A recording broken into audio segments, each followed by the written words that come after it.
o ideal de democracia que a gente precisa chegar enquanto país é o ideal da democracia plena, que é um conceito de democracia que entende que a pluralidade de ideias é muito mais benéfica para a política institucional e para a política não institucional do que a redução de ideias, a polarização de ideias, a dualidade de ideias. Se a gente pensar na conjuntura hoje, se demonstra como um dos maiores desafios que a gente tem, porque cada vez mais o espaço do debate político ele vem tentando se polarizar em torno de duas visões, em torno de visões radicalizadas.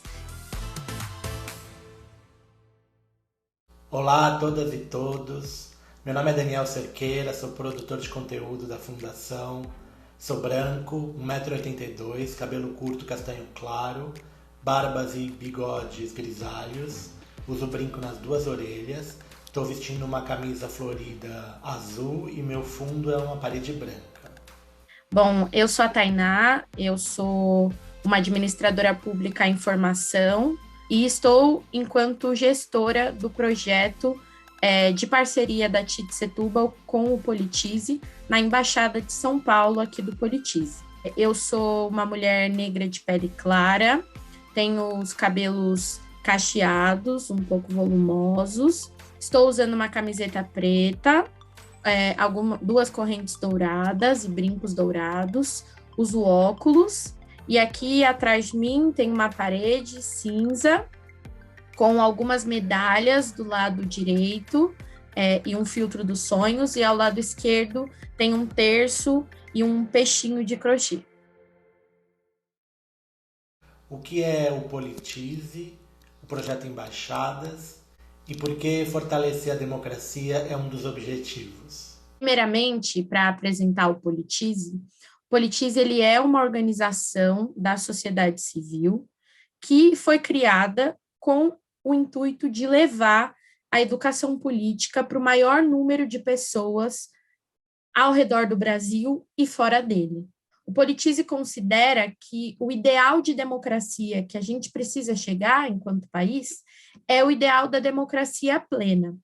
Então, anualmente, a gente trabalha com a formação de jovens e adultos para poder levar para essas pessoas formações de educação política que tem como base a comunicação não violenta e uma ideia de política muito baseada em evidências e dados, para levar as pessoas a serem também protagonistas dessa multiplicação dos saberes de educação política para além da movimentação política a partir de pautas e ideias muito bem segmentadas. O projeto Embaixadas, ele funciona a partir de uma coordenação que a gente chama de Politize Nacional, ou a matriz do Politize, que é o núcleo de líderes, que também é o núcleo de embaixadas, e ali a gente tem uma coordenação que cuida e controla todas as embaixadas nos estados, e essas embaixadas, elas estão espalhadas pelo Brasil todo, e tem dentro dela o que a gente chama de embaixadores, que são pessoas que voluntariamente trabalham para levar a educação política nos seus estados.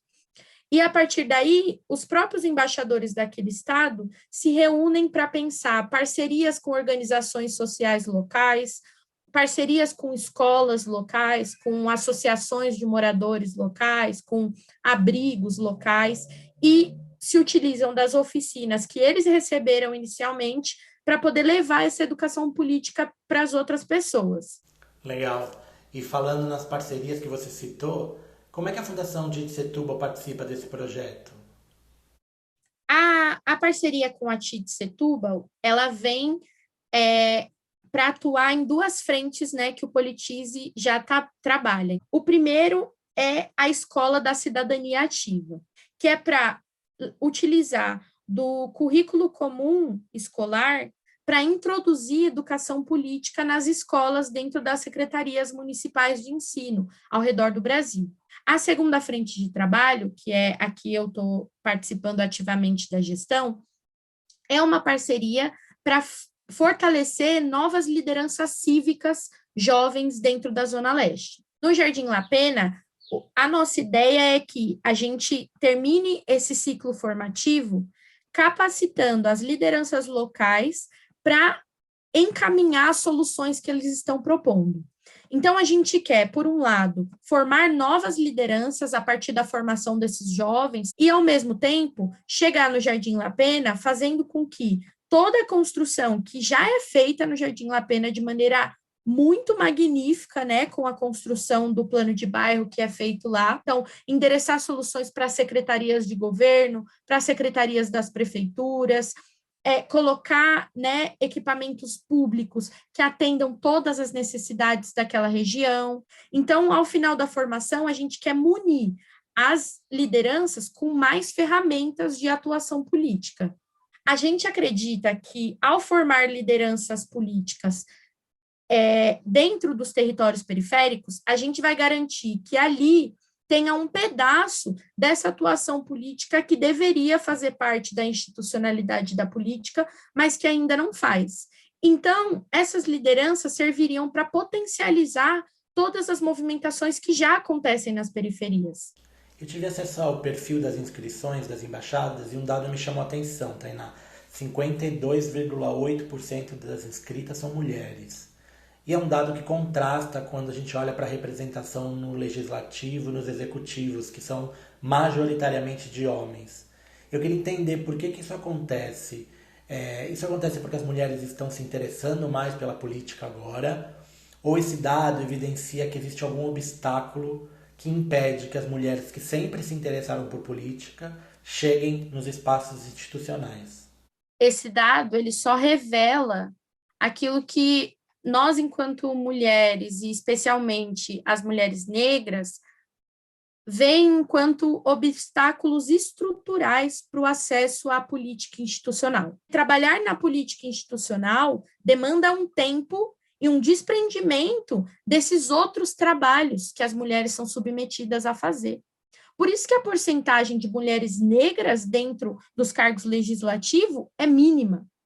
Porque são as mulheres negras que são submetidas a triplas jornadas de trabalho, são submetidas a famílias monoparentais, estão residindo nas periferias, que são muito distantes dos processos democráticos de luta.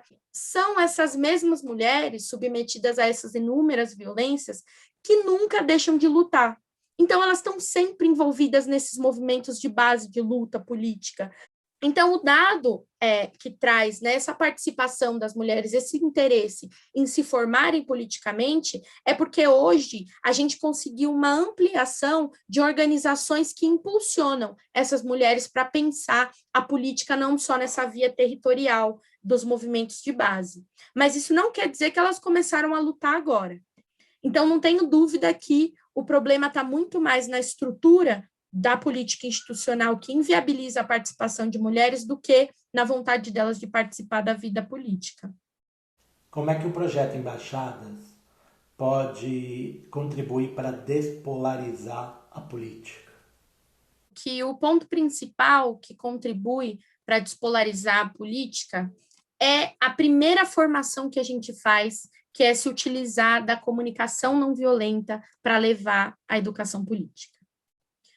Porque eu acredito que a polarização ela é muito utilizada pelas lideranças políticas, porque ela envolve muita emoção, né? Então, você se enche de amor por aquela causa, por aquela bandeira que você vai lutar, e se enche de ódio por tudo aquilo que não representa a sua bandeira. Dentro do processo formativo da embaixada, o que a gente faz é forçar ao máximo essas bolhas para estourar elas e dizer: a gente pode conviver de maneira democrática com todas essas ideias. O nosso desafio hoje é convencer os grupos organizados politicamente, então, os movimentos sindicais, os movimentos partidários, de que ainda falta esse braço da comunicação não violenta para eles se articularem politicamente. E eu acho que é esse convite assim que eu gostaria de deixar aqui, né, finalizando essa entrevista. Conheçam o Politize, conheçam a comunicação não violenta e tenham, né, debaixo do braço muito mais a educação política do que a sua bandeira.